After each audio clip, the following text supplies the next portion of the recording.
Bonsoir et bienvenue dans le monde de demain. La renaissance industrielle est en marche à Genève, loin des clichés traditionnels. Plusieurs entreprises réinventent l'industrie de demain avec une production adaptée aux enjeux écologiques et numériques, palliant également le problème d'approvisionnement de plus en plus grandissant. Une transformation nécessaire qui demande aussi de nouvelles compétences. Alors qu'en est-il réellement? Quels sont les défis liés à la production sur le territoire genevois? Sommes-nous bien formés pour ces emplois de demain? Reportage Colline Hutz et Nicolas Grangier. La réindustrialisation s'opère depuis quelques années à l'échelon local, avec la crise du Covid et ses problèmes d'approvisionnement, mais aussi avec la volonté de revenir à une qualité de fabrication. Des groupes qui avaient choisi de faire produire en Chine ou en Europe de l'Est réinstallent des pôles industriels à Genève. L'entité M3 Sanitrade, rebaptisée récemment CLAP, est une pure émanation de la crise du Covid. Prenant en compte les nouveaux besoins, elle a installé début 2021 à Plan-les-Ouates 2 lignes de production de masques chirurgicaux.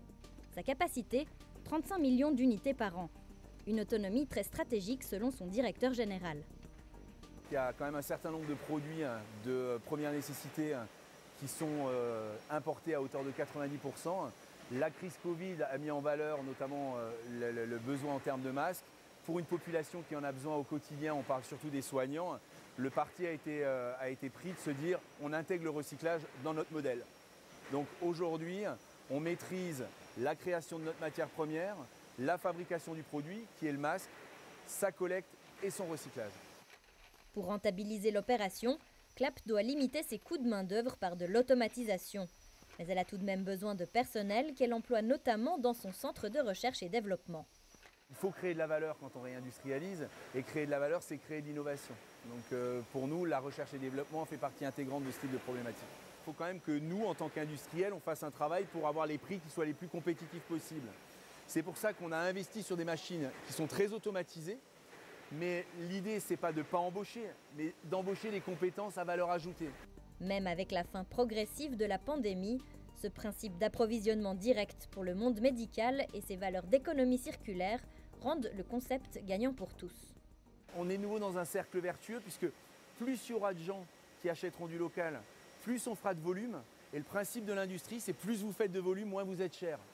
Et donc finalement, là tout le monde se retrouve à travers un projet qui peut être très compétitif avec l'ensemble de services de proximité qui est apporté. On considère qu'il y a un certain nombre de paradigmes qui ont changé à la faveur de la crise à laquelle on a dû faire face de manière collective et qu'il y a une réponse à amener de manière plus large sur la protection sanitaire. Et c'est vraiment sur ce schéma-là que s'inscrit aujourd'hui CLAP et c'est sur l'ensemble de cette offre qu'on est en train de travailler. Stimulé par le dynamisme de la maison mère M3, CLAP continuera donc sur la voie du savoir-faire régional et sur une base d'éco-responsabilité. Autre exemple, autre secteur avec l'entreprise ABB Power Grid Sécheron. Pour rappel, cette société, qui a ses locaux depuis 30 ans à la Zimesa, a bien failli délocaliser en 2017 la plupart de ses activités en Pologne. Mais sous la pression, ce projet avait été abandonné, permettant de maintenir une bonne partie des emplois. Acquise par le géant japonais Hitachi, elle a concentré sur le site genevois la fabrication de transformateurs électriques de traction ferroviaire. La reconnaissance d'un pôle d'expertise mondiale a constitué un signal fort de réindustrialisation. Avoir sous le même toit la production, l'engineering, les méthodes, le R&D nous permet de bien comprendre aussi les besoins du marché. Et puis on a aussi une activité de service qui permet de fermer à 360 degrés le cycle de vie de nos transformateurs et de pouvoir faire perdurer un transformateur dans son application, lui donner une nouvelle vie au bout de 40 ans ou 50 ans. Actuellement, ABB Power Grid Sécheron compte environ 200 collaborateurs, dont un quart à la production. Un personnel souvent formé sur place dans ce segment spécifique. La productivité y est élevée, le turnover faible, prouvant l'implication du personnel grâce au sens donné à ses activités. Chaque personne qui est recrutée chez nous va passer au travers d'une certaine formation par rapport au poste qu'il va viser. On a pris le temps de former les personnes, mais surtout aussi de pouvoir les faire grandir, d'utiliser leurs talents et de les conserver, puisque former une personne prend plusieurs années, donc on souhaite absolument que ces personnes-là puissent être fidélisées et rester au sein de notre société. Le train est sans conteste l'un des moyens de locomotion les plus empreints de durabilité. C'est donc un vecteur d'avenir qui pourra trouver des débouchés dans d'autres moyens de transport. On est convaincu que de toute façon le transport, et notamment le transport durable, continuera à progresser. On l'a vu aussi avec notre développement au niveau de TOSA, donc les bus électriques que l'on a développés il y a une dizaine d'années. Maintenant, vraiment, l'activité, si vous lisez la presse, on voit que toutes les villes forcent à passer au tout électrique, que ce soit des bus, que ce soit des camions, que ce soit des bateaux demain ou même des engins de chantier, comme des grosses pelleteuses ou des camions dans les mines. Donc cette progression est en train d'arriver et je pense qu'on est très bien positionné, venant du ferroviaire, pour aussi être très présent dans le marché du transport terrestre, ou en tout cas aider les opérateurs à décarboner aussi leur flotte de véhicules. Nul doute que la réindustrialisation, même si elle a ses limites avec le coût de la vie, se poursuivra. Un coup de pouce financier ou d'accompagnement des pouvoirs publics, comme ils l'ont fait lors de la récente crise, favoriserait la pérennité d'une production plus locale. Certains, on l'a vu, ont déjà montré le chemin. Joseph Troxler, bonsoir. Bonsoir. Vous êtes CEO d'OM Pharma, une société biopharmaceutique, leader dans la prévention des infections respiratoires et urinaires. Alors, en quelques mots, quelles sont les activités d'OM Pharma sur le site de Genève? D'abord, nous sommes une entreprise indépendante privée. Nous avons des investisseurs long terme, avec une vision vraiment long terme. Nous sommes un Mérin et là, on produit des médicaments à acide, médicaments biopharmaceutiques. Et là, on a aussi un centre de recherche pour des nouvelles indications, pour des nouveaux médicaments, mais aussi des personnes qui travaillent dans le marketing, commercialisation, mais de plus en plus aussi dans l'IT. Alors, on parle aujourd'hui de renaissance industrielle. Finalement, OM Pharma n'a jamais quitté Genève. Alors, pourquoi et quels sont les avantages de produire en Suisse et plus particulièrement sur le territoire genevois? Oui, c'est tout simplement parce qu'on aime Genève. Mais moi, comme Suisse allemand de Lucerne, non, sérieusement, ce qui est vraiment important dans les médicaments, c'est la confiance. Et là, Suisse made réflexe encore. C'est l'innovation, confiance, stabilité. Important pour nous, c'est aussi un cadre, ça veut dire une stabilité politique et juridique, mais aussi des autorités qu'on puisse travailler ensemble, qui sont rapides, etc., pour les décisions. Ça, c'est important. Et Genève, c'est clair, Genève, c'est une ville extraordinaire, internationale, avec beaucoup d'avantages. On a l'université, on a des hôpitaux, mais aussi on a un pool en français, et ça, c'est aussi important pour nous. Alors, justement, vous comptez 450 collaborateurs au total, dont 350 à Genève. Ouais. En 2021, vous avez ouvert une centaine de nouveaux postes.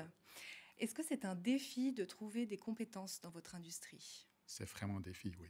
Là, vous avez raison. Et pour ça, pour nous, c'est tellement important aussi de collaborer, de travailler avec les institutions de formation, par exemple l'université de Lausanne, de Genève, l'EPFL, mais aussi avec les hôpitaux. Et pour nous, c'est aussi important d'avoir des apprentis, parce qu'ici en Suisse romande, il manque un petit peu cette tradition d'avoir des apprentis. Pour nous, c'est vraiment toujours une win-win situation. Ça veut dire qu'on offre aussi des stages, par exemple, apprentissage. Et je peux vous dire, 10% de nos collaborateurs sont vraiment des stagiaires et des apprentis. Est-ce que vous mettez en avant la formation continue de vos collaborateurs? Ça aussi, parce qu'on a des ingénieurs chez nous, des biotechnologues, des médecins, tous les métiers qui ont besoin pour fabriquer nos médicaments, pour aider les patientes. Et là, il y a toujours une formation d'abord, ça peut durer jusqu'à une année. Et après, il y a toujours une formation vraiment continue qui est adaptée aussi aux besoins des collaborateurs. Alors, vous menez de nombreuses études cliniques. Comment elle s'organise, l'innovation chez OM Pharma? Ça veut dire, la base ou le cœur, c'est toujours le patient, ou le besoin des patientes. Pour ça, on travaille avec des médecins, parce qu'eux, ils connaissent les besoins des patientes. Ça, c'est toujours le début.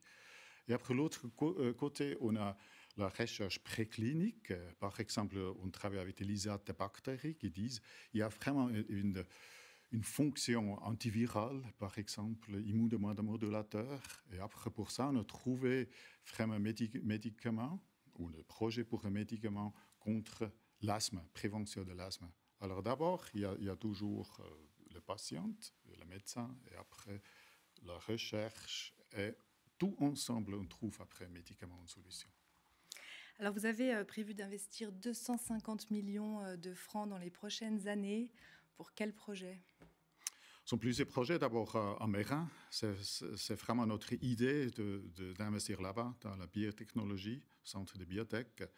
Mais après aussi dans les études précliniques et cliniques, ça c'est un monde entier, mais aussi avec l'université et l'hôpital universitaire de Genève. Vous êtes leader également dans la prévention des infections respiratoires. Alors, est-ce que votre dernière découverte va contrer le Covid-19 ? Alors là, il faut dire que ce sont des résultats précliniques. Oui, on a découvert, comme j'ai déjà dit avant, vraiment une efficacité contre l'asthme.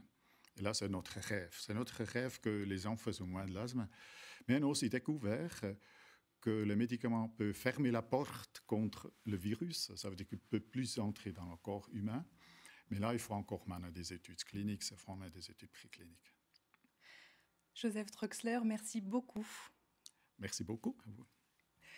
Merci à vous de nous avoir suivis et on se retrouve tout prochainement sur L'Aimant Bleu.